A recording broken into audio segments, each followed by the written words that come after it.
So అలా అయితే నేను ఇంటర్ కాంటినెంటల్ బెలిస్టిక్ మిసైల్ గ్యాంబిట్ అయితే చెప్పబోతాను అనమాట. ఇది మన ఈ బ్లాక్ క్వీన్ ట్రాప్ చేసింది. సో ఇప్పుడు ఫస్ట్ మనం నైట్ ఆడతాం అనమాట. ఇప్పుడు బ్లాక్ ఈ పొట్టుని పుష్ చేస్తాడు.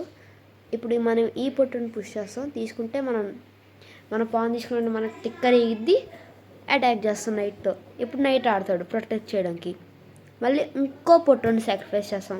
అది తీసుకున్నాం అనుకో మనకు టిక్కర్ ఎగిద్ది, బిషప్తో తీసుకుంటాం.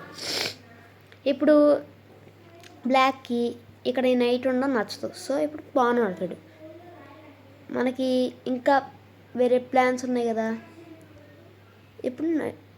ఇప్పుడు తీసుకుంటాం నైట్తో ఫోర్క్ చేస్తాం క్వీన్ని రుక్ని. వేరే చాయిస్ లేదా కింగ్ తీసుకోవాలి. ఇప్పుడు మనం చెక్ ఇస్తాం అనమాట బిషప్తో. క్వీన్కి డిస్కవరీ వచ్చింది. ఇక్కడికి వెళ్ళచ్చు,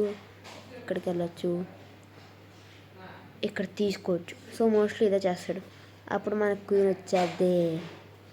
మనం వచ్చే సూపర్ ఎంజాయ్మెంట్ వచ్చింది అనమాట. ఇప్పుడు మనం నెక్స్ట్ వాడేమో ప్లాన్స్ ఉంటాయి.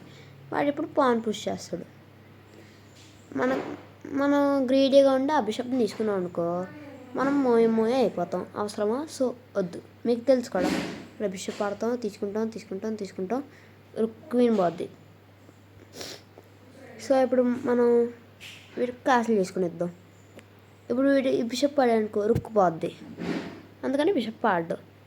సో ఇలా మీరు ఈ గ్యాంబిట్ని ట్రై చేస్తే మిడిల్ క్లాస్లో మిడిల్ లెవెల్లో ట్రై చేయండి. హార్డ్ లెవెల్లో ట్రై చేస్తే పోద్ది గేమ్. ఇది 1800 ELలో ఉన్న వాళ్ళకే గాయస్. So bye guys. ఈ గ్యాంబిట్ని ట్రై చేయడం మర్చిపోకండి. బాయ్.